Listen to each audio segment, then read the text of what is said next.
시청자 여러분 안녕하십니까? 2025년 6월 29일 배승의 뉴스 배송 시작합니다. 안 돼요, 안 돼. 뭐가 안 되냐고요? 이재명의 인사 잘 안 되는 것 같습니다. 그리고요, 이재명이 원했던 개각, 이재명이 빠른 구성을 통해 가지고 속도감 있게 이 정부를 이끌어 가겠다라고 했던 그 계획 안 돼요, 안 돼. 지금 안 되고 있습니다. 일단 2030 지지율이 쭉쭉 빠지고 있고요. 호남에서도 민심이 받쳐주고 있지 않습니다. 오로지 국회에서 국회 다수당의 힘으로 밀어붙이기만 하고 있는데 그런 것들은 국민들이 계속해서 보면서 평가를 하고 있습니다. 그래서 막판에 이재명이 원하는 것을 하려고 할 때는 분명히 여론에 막힐 수가 있다. 이런 생각이 드는데요. 오늘도 이재명의 레임덕이 시작되고 있는 부분들 한번 살펴보도록 하겠습니다. 먼저 지금 이재명의 장관 지명이 있고 있는데 분명히 지적해야 될 부분은 이주호 권한 대행, 지금 국무총리 후보자 김민석 후보자에 대한 청문회 파행이 됐습니다. 국민의힘이 보이콧을 했기 때문에 아예 청문회 자체가 파행이 돼가지고 지금 완전 흐지부지 된 상태입니다. 그럼 누가 제청을 했느냐? 바로 이주호죠. 이주호는 정말 배알도 없습니까? 윤석열 정권 때 그렇게 장관 자리 오래 했으면 지금이라도 저는 장관 제청 못합니다. 그리고 이것은 헌법 위반입니다. 하고 나와줘야 되는데 그 자리에 앉아서 예, 원하시는 대로 제청하겠습니다. 자, 만약에 국무총리 대행이 제청하는 것이 헌법에 맞는다면은 한덕수 권한 대행이 했던 그 헌법재판관들 임명한 것, 그 지명 철회하는 것도 문제 아니겠습니까?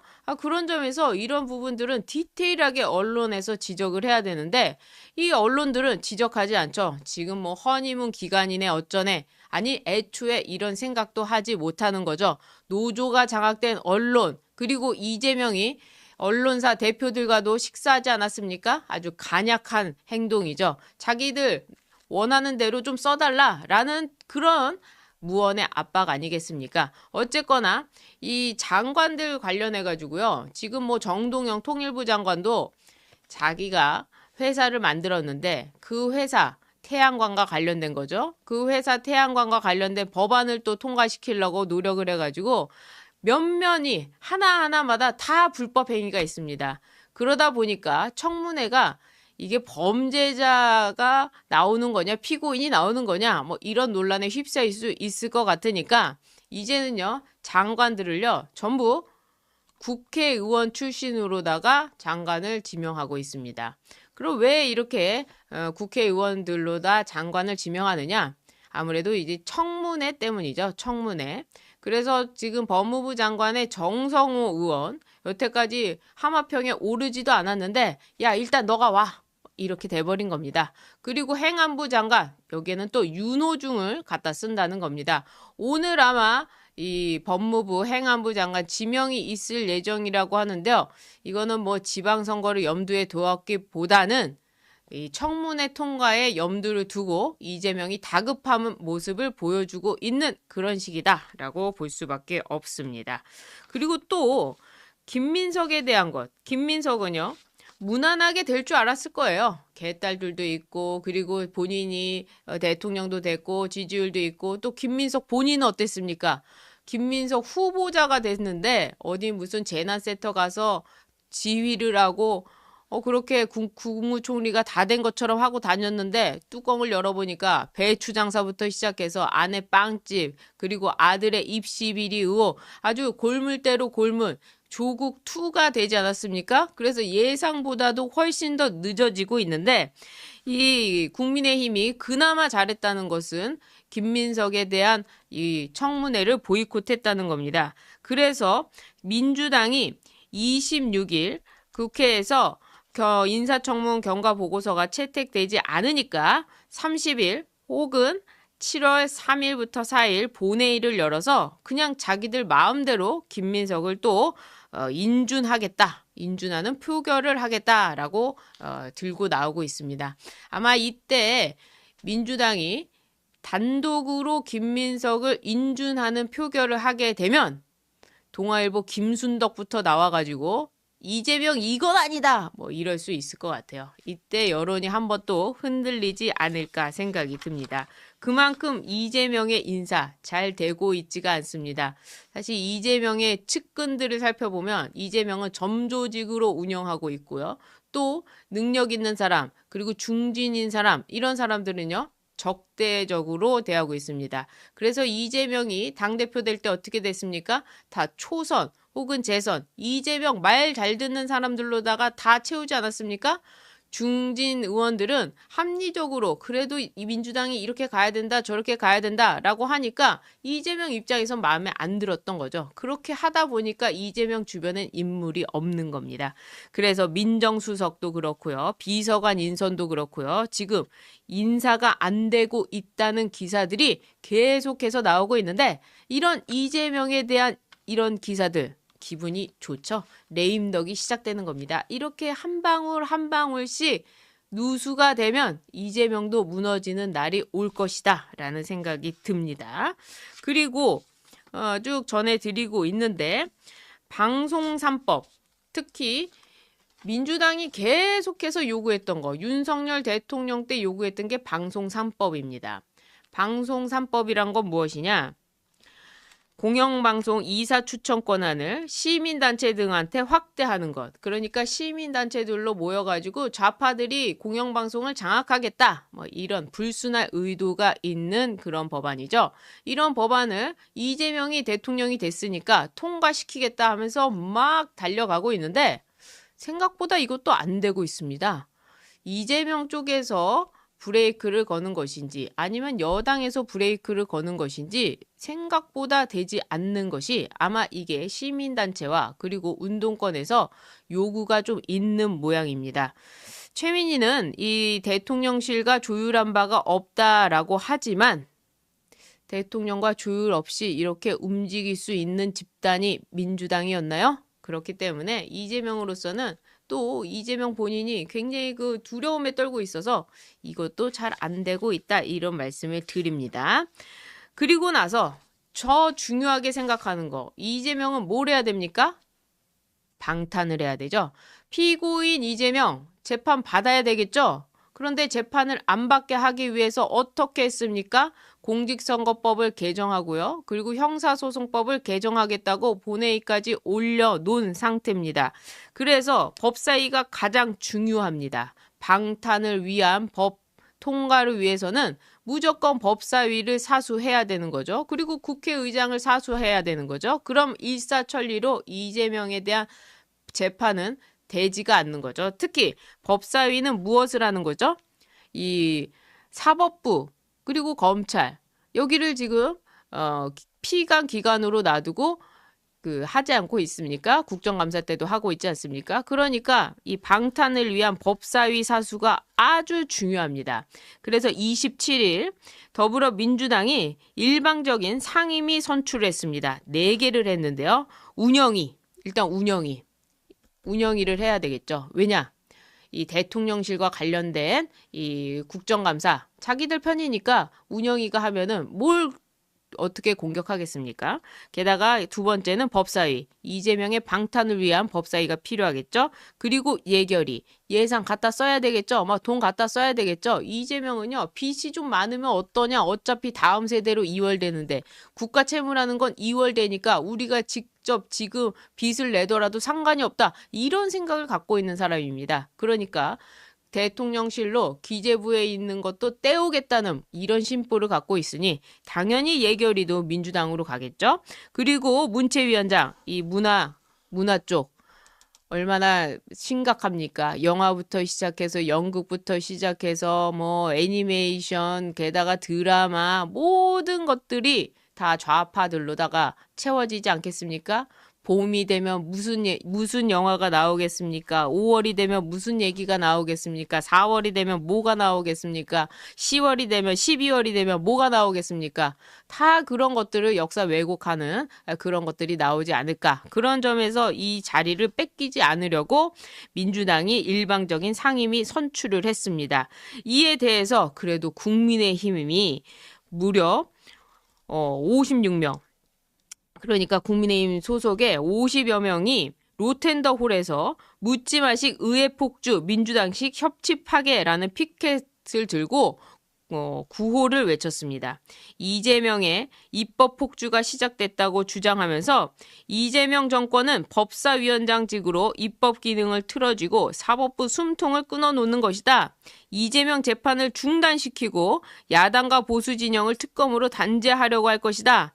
노란봉투법, 상법 개정안, 양곡법, 방송장악 사법 등 합의되지 않은 법안을 다음 주까지 모조리 철회하고 김민석의 인준을 강행하겠다고 하는데 지금까지 제2요구권과 107석으로 막아온 온갖 악법들이 쓰나미처럼 몰려올 것이다 라고 하면서 피켓을 들고 외쳤습니다. 그리고 나경원 의원은요, 한 발 더 나아가서 국회에서 철야 농성을 하고 있습니다. 지금 이 철야 농성을 하고 있는데 이런 나경원 의원을 향해서 또 민주당은 뭐라고 하고 있느냐? 웰빙 김밥 놓고 숙식 농성을 하고 있다. 바캉스인지 농성인지 모르겠다 하면서 나경원 의원을 비판하고 나섰는데요. 이거 정말 웃긴 얘기입니다.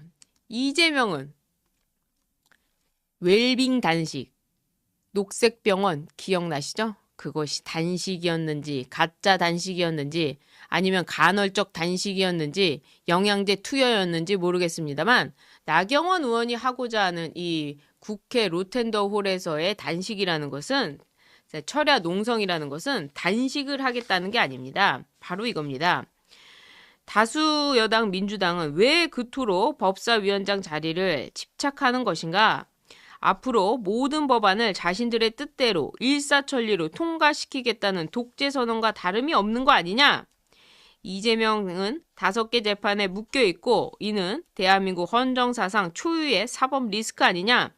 최근 상식에 맞지 않는 이유로 재판이 연기되고 있지만 대통령 직위가 판결에 의해 상실될 수 있다는 헌법 정신은 살아있는 것이다. 그래서 민주당이 바로 이 점을 두려워하는 것이다.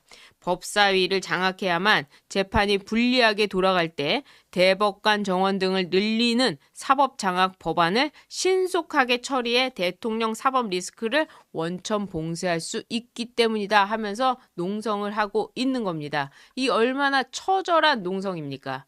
그런데 이것을 이렇게 비하하고 있는 겁니다. 피고인이 대통령이 돼서 재판이 중지되는 것, 이것은 막아야 되겠죠. 그래서 우리가 법사위원장을 사수해야 된다는 것이고 솔직히 조희대 대법관 진짜 연민도 생기지 않습니다. 이 사람 때문에 나라가 이 꼴이 됐기 때문에 이 사람 뭐 지금 내란 특검으로 수사받겠다고 하는데 많은 사람들이 네가 잘못했다. 네가 대한민국을 망쳤다. 이렇게 생각하고 있는 겁니다. 거기다가 김용태도 대통령 앞에서 젊은 비대위원장 털면 안 나올 것 같냐 이렇게 말했다고 지금 본인이 여기저기 다니면서 언론과 인터뷰에 얘기하고 있습니다. 김용태가 이런 얘기를 들었으면요. 바로 그 자리에서 나와가지고 지금 야당을 협박하는 거냐 야당 협치하자고 해놓고 뭐 하는 거냐 라고 하면서 그 카메라 앞에서 이재명한테 피고인 이재명 뭐 하는 겁니까? 이러고 나와야 그게 정말 젊은 정치 아닙니까? 그럼에도 불구하고 가만히 듣고 있다가 이제 나와가지고 하는 거. 이 사람도 연민도 생기지 않습니다. 그리고 야당으로서 역할을 해야죠. 나경원 의원이나 윤상현 의원처럼. 그리고 지금 로텐더홀에 모여서 50여 명의 국회의원들이 피켓을 두고 싸웠던 그 사람들과 함께하면서 야당으로서의 모습을 보여줘야지만이 진짜 야당이 되는 것이고 그게 오히려 젊은 정치고 그게 오히려 살아있는 정치가 아닐까 생각을 하는데 아직도 이 대통령 놀이 하듯이 비대위원장 이제 얼마 안 남았죠. 30일이면 끝나는데 여기저기 돌아다니면서 사고나 치고 있습니다. 심지어 이 지방 투어를 다닌다고 하니까 지방에 김용태를 사칭해가지고 숙박비를 갈취하는 일도 있다고 하는데 이런 짓을 왜 하는지 모르겠습니다. 게다가 오늘 또 하나 소개시켜 드릴 얘기는요. 이재명에 대한 소식인데 이재명의 대변인 이재명의 대장동 변호사 아실 겁니다. 김동아라는 변호사 이 사람이 총선 때 어디로 지역구를 정할까 해가지고 김동아 살리기 위해서 엄청난 노력을 했죠. 그래서 서대문에 자리를 잡았습니다. 근데 이 사람이 어제요, 페이스북에 이런 글을 올렸어요. 민주파출소 알림. 민주파출소 알림이라고 해가지고 뭘 알리겠다는 건가 하고 이걸 살펴보니까 이런 내용입니다. 바로 이겁니다. 모스탄 대사라는 정체불명의 자가 이재명에 대한 허위사실 공표하고 이를 퍼뜨리고 있습니다. 모든 증거 수집 중입니다. 법적 처벌과 금융치료를 받도록 강력히 대응하겠습니다. 이제 세상이 바뀐 것을 보여주겠습니다. 이렇게 나오고 있습니다. 도대체 이게 무슨 소린가? 그래서 저도 기사를 쭉 찾아봤어요. 그래서 김동아를 치면 이런 기사가 뭐 나오지를 않습니다. 그리고 모스탄이라는 사람을 쳐도 기사가 안 나옵니다. 그런데 도대체 민주파출소에서는 뭘 알리겠다는 건가? 하고 쭉 살펴보니까 이런 거더군요. 지금 이 모스탄이라는 사람 국제법과 인권법 분야의 전문가입니다. 일리노이 변호사협회, 미시간 서부지방법원 및 미국 대법원 변호사협회에 가입하고 미국 역사상 최초의 아시아계 미국인 대사로 재직하고 현재는 미국 역사상 두 번째 한국계 미국인 로스쿨 학장입니다. 이 사람이 지금 이 부정선거와 관련해가지고 국제선거감시단 여기에 포함되어 있는데 이분이 그냥 뭐 있는 게 아니라 2017년에는 시카고 한인회의 올해의 한인상까지 수상받은 사람이 수상을 받은 바가 있고요. 그리고 2019년 4월 도널드 트럼프 대통령에 의해 국제형사사법대사 그 대사로 지명이 됐고 같은 해 11월 19일 연방상원 인준을 받았습니다. 그래서 국제형사사법대사로서 전쟁 범죄, 반인도적 범죄, 이런 국제 범죄에 대한 미국의 정책을 조언하는 임무를 수행하는 사람이고요. 또 북한의 반인도적 범죄와 인권 유린을 강하게 비판하면서 국제사회 관심을 촉구하던 사람인데 이 바이든 행정부 출범 이후에 직위를 떠났습니다. 지금은 뭘 하는지 알려져 있지가 않은 상황인데 이 사람이 이재명과 관련해서 이재명이 중학교와 고등학교를 진학하지 못했던 이유가 이게 소년공이 아니다. 어떤 범죄에 의해서 벌금을 받았다. 벌금과 실형을 선고된 사례가 있다라고 이야기를 한 겁니다. 그래서 많은 국민들은 도대체 무슨 소리냐? 이재명이 소년공이라고 하더니 그게 소년범이었느냐? 제가 이 민주파출소가 보고 있기 때문에 여기까지만 말씀드리면 여러분들 다 아실 거라고 생각을 하는데 바로 그겁니다. 그래서 이거와 관련해 가지고는 이 허위 사실과 가짜 뉴스로 판명이 나면서 일반 사람들이 법률적으로 처벌을 받은 적도 있다고 합니다. 어쨌거나 이런 상황인데 이게 뭐 사실인지 아닌지는 저는 알 수가 없습니다만은 소년공이 아니라 소년범이었다라는 식으로 지금 주장을 한 것을 김동아 이 민주당 의원이 오히려 이걸 들고 나옴으로써 알려지지도 않은 것을 더 알게 했습니다. 그래서 저도 찾아보게 됐습니다. 한번 여러분들도 모스탄이 무슨 얘기를 했는지 유튜브에 치면 나오니까 한번 들어보시길 바랍니다. 그래서 그게 사실인지 아닌지는 우리는 알 수가 없죠. 그러나 김동아가 저렇게 아니라고 하니까 아닌가 보다 하고 우리가 넘어가야 되는 것인지 아니면 우리가 판단을 받아봐야 되는 것인지 이런 정보 알려드리는 겁니다.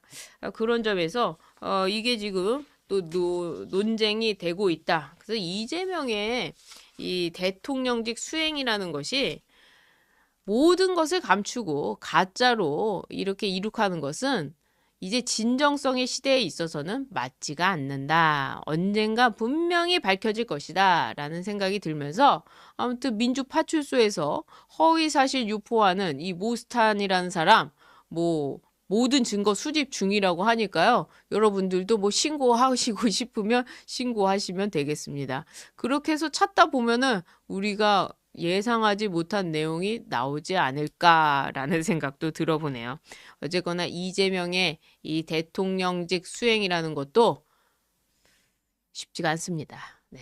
오늘 휴일에 여러 가지 뉴스 함께 쭉 살펴봤는데요. 월요일부터는 오전 10시 아침 잠깐 라이브를 시작합니다. 여러분들 많은 응원 부탁드리고요. 10시에 잠깐 라이브 하니까 10시가 되면 꼭 들어오셔서 응원해 주시기를 부탁드립니다. 전 국민이 이재명 때문에 우울증에 걸릴 것 같다 이런 말씀도 해주시는데요. 그렇기 때문에 우리가 이재명을 물리치기 위해서 더 열심히 싸워야 됩니다. 정신 건강을 위해서라도 계속해서 힘차게 여러분들께 뉴스 전달해 드리도록 하겠습니다. 우리 계속 우울할 수 없잖아요. 5년 동안 우울할 수 없잖아요. 5년이 안 걸릴 수도 있지 않습니까? 그런 점에서 여러분들 우리 함께 힘내게 힘차게 또 오늘 하루 보내보도록 하겠습니다. 구독 버튼 눌러주시고 좋아요 버튼 응원의 댓글도 많이 남겨주시길 부탁드립니다. 시청해주신 여러분 고맙습니다. 시청자 여러분 안녕하십니까? 2025년 6월 29일 배승의 뉴스 배송 시작합니다. 중국이 이재명한테 이럴 것 같아요. 쉐쉐 쉐쉐 재명 리자이밍 쉐쉐 이게 무슨 말이냐? 이 부동산 정책과 관련해 가지고 지금 중국인들이 강남의 부동산을 현금으로 사들이고 있습니다. 대신에 이재명 정부가 처음으로 내놓은 이 부동산 정책은요, 서민들을 옥죄고 있습니다. 이와 관련한 뉴스 좀 전해드리면서 또 대구시장을 물러났던 홍준표, 이 홍준표 시장에 대한 댓글들 장난이 아닙니다. 그리고 홍준표 시장에 대한 비판도 만만치가 않은데 이와 관련된 소식들 하나씩 좀 전해드리도록 하겠습니다. 오늘 아침 조간신문들을 보니까요. 역대 최강 규제, 문재인 정부 28번 규제 더 합친 것보다 강력한 규제가 이재명 정부에서 일어났다. 주담대, 주택담보대출 한도를 6억 원으로 제한하는 것, 한국일보에서는 있어서도 안 될 일이다. 이렇게까지 비판했습니다. 이 한국일보에서는요. 줄어든 대출 한도 6억 원, 8억 원대 이 매물이 많은 노도강에서는 풍선 효과가 생길 것이다 라고 했고요. 기습적인 정책의 가장 큰 피해자는 서울, 신혼부부 등 30대 청년일 것이다 라고 했습니다. 그리고 대통령실 대책이 아니라는 첫 부동산 규제 혼란을 부추기는 것이냐? 정권 초기 소통 채널이 완벽하지 않은 상황을 감안할 수 있을지라도 이거는 있어서는 안 될 일이다. 말도 안 된다. 이게 무슨 아마추어 정부냐 하면서 이 주담대 6억 원 제한 지금 날벼락이 떨어졌습니다. 역대 최강 규제. 이번 대책. 이 대책이 나오자마자 점심시간에 회사원들이 곧바로 은행으로 달려가서 지금 계약한 거 이거 어떻게 되는 겁니까? 6억 원 이상 받아야 되는데 어떻게 하는 겁니까? 라고 하면서 매물 잡으려고 가계약금 1, 2억 원씩 넣어놨는데 대출이 줄어들어서 계약이 파괴되면 이 가계약금 다 잃게 되는데 어떡하느냐 하면서 막 발을 동동 구르고요. 그리고 신혼부부들은 특히 타격을 입게 됐고 서민과 청년층은 완전히 집을 못 사게 됐다라고 하면서 이 조선일보 댓글에는요. 수천 개의 댓글이 달리면서 이재명 정부를 욕하기 시작했습니다. 대통령실은 이번 부동산 정책에 대해서 보고가 없었다라고 했는데 대통령실 대책이 아니라는 것 이게 지금 자신들의 첫 대책을 내놓고 자신들의 대책이 아니라고 하는 것 이거는 무슨 의미냐라고 하면서 전 언론에서 비판을 하고 있습니다. 실제로 서민들이 가장 문제 삼는 게 두 가지죠. 바로 부동산과 주식입니다. 개미 주식, 또 부동산은 굉장히 민감합니다. 전월세를 살다가도요. 지금 계약이 갱신되는 데 있어서 월세 올려달라 또는 전세금 올려달라 또 집값이 올라가니까 집을 한번 사고 싶은데 사지도 못하고 이게 굉장히 연결돼 있기 때문에 이게 또 정권에 타격을 입히게 됩니다. 그래서 이재명은요. 내각이 구성하기도 전에 이미 레임덕이 시작될 가능성이 매우 높고 이미 시작이 됐다는 거죠. 우리가 방울을 떨어뜨리다시피 이제 이재명의 레임덕이 조금씩 시작이 되는 겁니다. 벌써 20대, 30대에서 지지율이 쭉 빠지기 시작 시작했고요. 김민석에 대해서도 마찬가지입니다. 거기다가 이재명이 추천했던 장관 인사들 그뿐만 아니라 민정수석, 국가안보실장, 국정원장 전부 다 부동산과 관련돼서 문제가 있습니다. 이 조현 외교부 장관도 또 부동산 문제가 있었죠. 노무현 때 아니 거기 다 알려진 거라서 샀는데 그게 무슨 내가 투자를 한 거냐 이런 식으로 이야기했다가 혼쭐이 났죠. 그런데 더 황당한 건요. 조현 외교부 장관 아들은요. 2019년 미국에서 체류 중에 3, 4억의 자기 돈을 가지고 그리고 엄마 아빠로부터 증여 10억을 받아가지고 전세금을 낀 갭 투자로 6년 만에 무려 15억 원 이상의 차익을 봤다고 합니다. 그러니까 자기들은 갭 투자하고 돈 갖다 쓰고 그리고 대출 없어도 이렇게 돈으로 아파트 살 수 있는 이런 상황이니까 서민들의 마음도 이해 못하고 난리도 아닌 거죠. 근데 제가 처음에 쉐쉐라고 말씀을 드렸죠. 그럼 왜 쉐쉐라고 말씀을 드렸느냐? 이 피해자, 우리의 피해자, 국민들만 피해를 보는 겁니다. 수도권 가격과 상관없이 주담대가 6억 원으로 제한되는데 이것은 결국 무슨 얘기냐? 현금 부자만 집을 사라는 얘기인데 그 현금 부자가 누구냐? 바로 중국인이라는 겁니다. 대출 규제를 안 받는 중국인과의 형평성, 이게 가장 큰 문제가 된다는 거죠. 2025년 5월 30일자 기사입니다. 120억 원 성북동의 고급 주택단지 2층 단독주택을 지난 3월 119억 7천만 원을 현금으로 주고 산 사람이 있더군요. 야, 이 사람 누구냐 하고 봤더니 중국인이라는 겁니다. 심지어 중국인인데 나이가 33살밖에 안 된 중국인이었습니다. 국내 금융기관에 근저당 설정도 없이 전액 현금으로 산 것으로 추적이 됐습니다. 외국인이 부동산 취득이 가장 쉬운 곳이 대한민국이라는 겁니다. 중국은요, 자신들 나라에서 토지를 소유할 수가 없기 때문에 호주를 가서 사기도 하고 미국을 가서 사기도 하고 그리고 우리나라 와서 사기도 합니다. 호주는 너무 많이 사가지고 호주에서는 중국인이 이 토지를 사는 것에 대해서 제한을 했고 금지를 했습니다. 근데 우리나라는 어떻죠? 지금 이 부동산 규제라는 것이 대한민국 국민들 그리고 서민들 신혼부부들 2030들 이 사람들만 규제하고요. 중국인은 규제가 안 된다는 겁니다. 벌써 도곡동 타워팰리스 펜트하우스를요. 1988년생, 88년생이 중국인인데 89억 원에 사들였습니다. 그럼 돈이 어디서 났냐 하니까 국내 은행이 아니라 외국 은행 대출로 충당했다는 겁니다.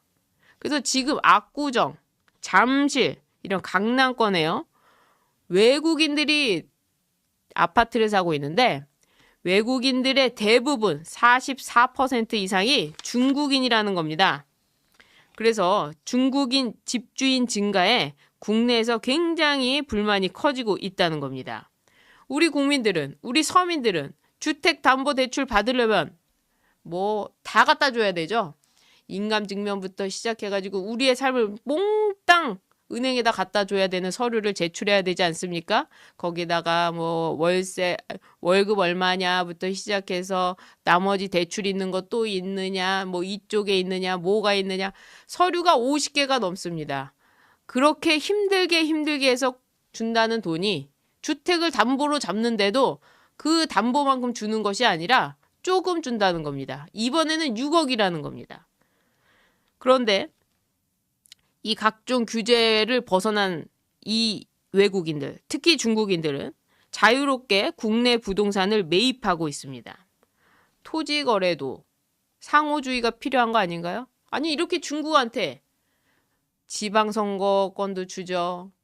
중국은 선거가 없는데도 우리나라에 살면 주죠. 또 영주권도 주죠. 이게 대한민국이 속국입니까? 그럼에도 불구하고 이렇게 주거부터 시작해서 아주 그냥 의식주를 다 갖다가 중국에 맞춰주고 있는 이런 상황이 되고 있는 겁니다.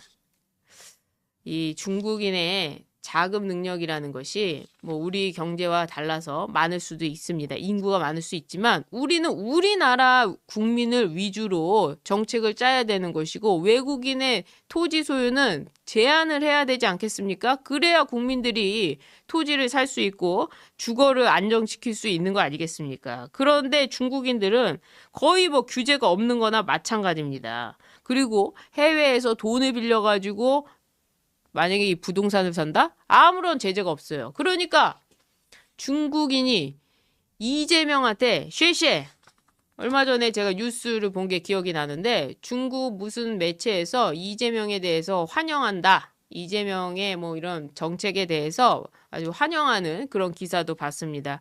이런 것 때문에 그런 거 아니겠습니까? 저는 오세훈 서울시장이 이 지금 타워팰리스부터 시작해서 뭐 강남권, 압구정 뭐 이런데 토지거래 허가제를 하고 있는데 국내 국민들을 괴롭힐 것이 아니라 바로 이런 외국인들에 대해서 외국인들은 토지 못 산다. 이런 걸 내놔야지. 지금 오세훈이 이준석이 만나서 개혁신당이랑 합당해야 된다. 지방선거해야 된다. 이런 얘기 할 때입니까? 진정으로 국민을 위하고 진정으로 나라를 위하는 정치를 한다면 이런 것부터 하나하나 대통령한테 가서 왜 말을 못합니까? 국무회의 가서 웃으면서 커피 마시고 있습니까?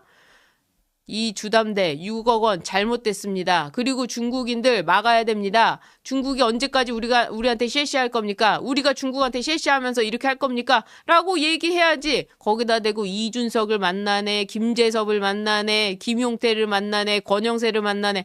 권영세, 권성동은요, 지금 분위기가 다 사람들이 이 사람들 때문에 국민의힘 망했다라고 하고 있는 상황입니다. 오세훈 시장 정신 차려야 돼요. 이런 지자체장, 이런 부분들도 지적을 해드릴 수밖에 없는 것이고 또 뭐 오세훈 시장 나왔으니까 대구로 달려가 보도록 하겠습니다. 대구.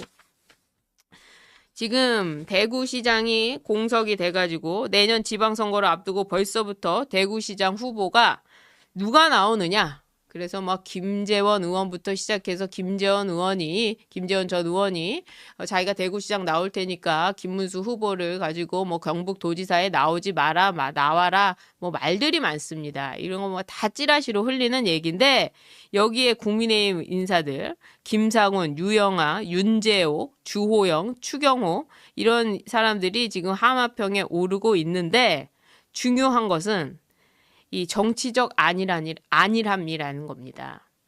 지금 이 대구시장 그 자리 노려가지고 대구에서 잡은 다음에 또 뭘 하려고 하겠습니까? 지금 뭐 개혁을 외치고 뭐 국민의힘이 망하네 어쩌네 하고 있는 이런 상황에서 여기 대구시장에 눈이 멀어가지고 하고 있는 거 이거 국민들이 다 보고 있다는 겁니다. 그런 점에서 이 사람들 나오려면 이재명 정부와 치열하게 야당으로서 싸워야 됩니다. 지금 왜 수도권에 나경원 의원이 사흘간이나 지금 국회에서 농성을 벌이고 있습니까? 여기에 지금 대구 의원들, TK, PK 의원들 뭐 하나 하고 있습니까? 얼마 전에 보니까 김대식 의원은 김민석이랑 사진까지 찍어가지고 논란이 됐더군요. 이런 식으로 해가지고는 되지도 않는다. 이런 말씀을 드리면서 이 더 황당한 거는 이 대구시장을 공석으로 만든 홍준표 시장 지적하지 않을 수가 없습니다. 이런 얘기를 했어요. 윤석열 전 대통령이 내란 특검팀의 소환 조사를 받는 것에 대해 부끄럽고 부끄럽다. 해방 이후 퇴임 후 조사받고 처벌된 대통령이 5명이나 된다.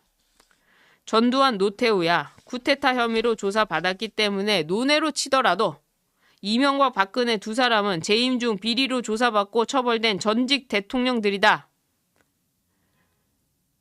5명 모두 한국 보수 진영을 대표하는 사람들이었다. 그런데 한국 보수 진영이 파천왕 대혼돈을 깨고 새로운 세상을 연다. 파천왕의 혁신 없이 다시 국민들로부터 신뢰를 회복할 수 있을까? 내가 이미 2달 전에 경고한 일이 있었는데도 사기 경선으로 대선을 망친 그들이 원망스럽다. 이렇게 또 글을 썼습니다. 하와이에 계시지 왜 돌아왔습니까? 첫 번째 묻고 싶고요. 두 번째, 그래서 뭘 어쩌자는 겁니까? 홍준표 시장 뭘 어쩌자는 거예요? 그리고 세 번째, 그럼 왜 윤석열 정부가 성공하도록 도와주지 않았습니까? 박근혜 정권 성공하도록 왜 안 도와줬습니까? 탄핵 이후에 장이 섰다, 대선 장이 섰다라고 나와서 제일 먼저 나온 게 누굽니까? 윤석열 대통령 탄핵 정국 이후에 탄핵되니까 제일 먼저 나온 게 누굽니까? 대구시장 버리고 나온 게 누구냐고요? 홍준표였습니다. 자, 그리고 박근혜 정권 때, 박근혜 정권 탄핵 이후에 본인이 나와서 당을 살리려고 노력해서 그거 20 몇 프로 받았다 이런 얘기했는데요. 자, 두 가지 비교해 볼까요? 이번 윤석열 대통령 탄핵 이후에 벌어진 대선 김문수 후보이기 때문에 41%나 받은 겁니다. 분명히 이준석도 있었습니다. 그런데도 불구하고 김문수이기 때문에 41%나 받은 겁니다. 자, 그 전에 똑같이 있었던 탄핵 이후의 대선을 보죠. 뭐 후보자가 많았다고 칩시다. 안철수, 유승민, 심상정이 다 있었다고 칩시다. 자, 홍준표 몇 퍼센트 받았습니까? 23% 받았습니다. 김문수는 41%, 홍준표는 23%. 왜 그렇게 차이가 납니까? 왜 그렇게 차이 나죠? 당시 안철수도 토론으로 치자면 잘 못했고요. 유승민도 이준석으로 치자면 몇 프로 똑같습니다. 자, 그렇다면 본인이 가져올 수 있는 퍼센트 몇 퍼센트 가져왔어야 되는 겁니까? 그게 국민의힘을 살린 거였습니까? 더 악으로 치다는 거였죠. 그리고 그때 박근혜 정권 이후에 그 대선에서 선거운동이 뭐였는지 아십니까? 노래 부르는 거였습니다. 노래 부르기. 무슨 파티하는 것도 아니고 잔치 열린 것도 아닌데 노래 부르고 다녀가지고 홍준표 홍준표 당시 후보가 23% 겨우겨우 그냥 당에 TK, PK 받은 겁니다. 김문수 후보가 노래나 부르고 다녔습니까? 김문수 후보가 살아온 일이 오히려 당에서 도와주지 않았기 때문에 국민들이 자발적으로 선대위가 돼가지고 한 사람 한 사람씩 SNS를 통해 가지고 전부 알려줬기 때문에 41% 된 겁니다. 정말 그 당을 위하고 그리고 이렇게 창피하다라고 말하기 전에 대구에 와서 대구 사람들을 설득하고 그리고 본인도 본투표하고 그랬어야 되는 거 아닙니까? 이제 와서 이게 도대체 무슨 말을 하는 겁니까? 이런다고 홍준표 시장 다시 재기할 수 있을 것 같아요? 오히려 본인을 거울을 보면서 부끄러워해야 되는 상황인 것입니다. 그리고 이번 대선 때 오세훈한테도 양보하라고 그 개인적으로 전화한 것도 있지 않았습니까? 그렇게 욕심내고 그리고 민심에서 이긴다더니 민심에서 이기긴 뭘 이깁니까? 또 뭐라고 썼느냐? 지금 댓글 조작이 지금도 일어나고 있다. 나는 댓글에 신경 쓰지 않고 내 맘대로 거침없이 말하고 다니는 사람이다. 그래요. 거침없이 말하고 다니는 사람이다. 그러면서 20대 사기 경선의 진실과 21대 대선 사기 경선의 진실이 이참에 밝혀졌으면 한다. 신천지 사이비 종교 집단의 책임 당원 가입과 그들의 경선 개입이 실상이 20대 경선 때 국민의힘의 반민주주의 사기 경선의 본질이었다. 그 사기 경선으로 집권한 세력이 또다시 자행한 후보 강제 교체 사건이 두 번째 사기 경선의 절정이다. 이들이 국민의힘에 계속 있는 한 혁신은 불가능하다. 이재명한테 개딸이나 비판을 해보세요. 제가 이분한테 묻고 싶습니다. 구구 때문에 망했다. 김어준은 어떻습니까? 김어준 방송은 어떻습니까? 김어준 방송은 좋습니까? 매불쇼는 좋아요? 좌파들이 하는 건 다 좋습니까? 그래서 아무런 말이나 하니까 내가 YS 때 거길로 가는 게 아니었어. DJ로 갔어야 됐어. 이런 말이나 막 하고 다니는 겁니까?